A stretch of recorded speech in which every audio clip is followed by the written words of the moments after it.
I was in first grade the first time I realized my feelings toward my best friend were different than hers toward me. All I ever wanted was to stare at her and for her to stare back. She got a boyfriend at some point. I'd never noticed him before, but suddenly my desire to be noticed, admired, and loved by him was the strongest moving force in my first grade life. Sex with men became an act of self-harm at a very young age for me. In a way it still is, but at least now I get paid for it. Sometimes I wonder if I created traumatic situations surrounding men for myself on purpose. Subconsciously. Because consciously I never put much thought into those relationships or into the dangerous situations I was entering myself into. Here's the thing. The more I really think about it, the more I realize that all I have ever wanted from men was validation and approval. I've spent more time fantasizing about men finding me attractive than I ever have actually thinking about any individual guy. If that validation came at the cost of some quickly repressed trauma here and there, I took it.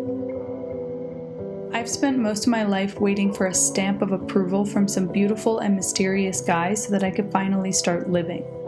Not to bring this movie up, but I always saw myself as the Sam Montgomery pre-Austin Ames in my coming-of-age Cinderella story, wearing blues and grays and hiding behind my baseball cap until the guy of my dreams decides that to him I shine bright enough to properly express myself and actually become an active participant in my own life. The thing is I've been shiny my whole life. I've been free and expressive and alive my whole life. I've ignored this huge aspect of who I am because that enthusiasm and openness toward life came from me, not from a man or from an invisible audience awarding it to me.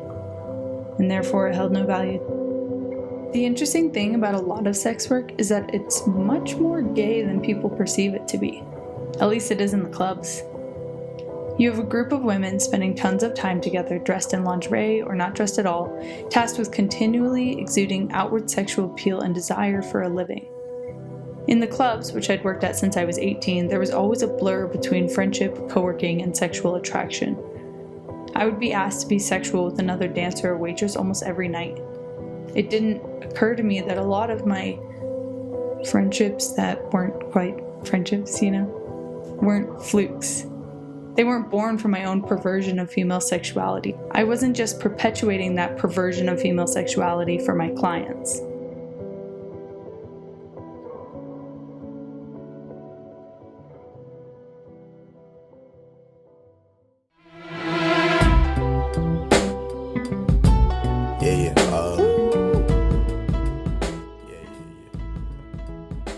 I feel like a lot of lesbians or women discovering that they're queer feel fraudulent because of the hypersexualization of women.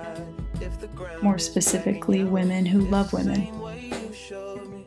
There's this sense of performativity or self-perversion in a way. Like we're raised with this idea that as women, our purpose is to please one man, marry him, have his babies, and stay beautiful and interesting into our 50s so he doesn't get bored.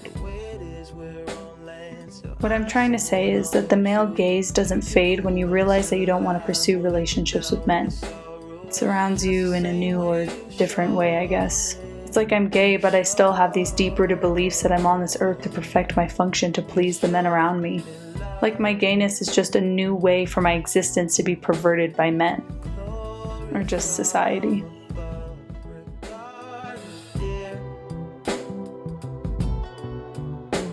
It's all downhill from here.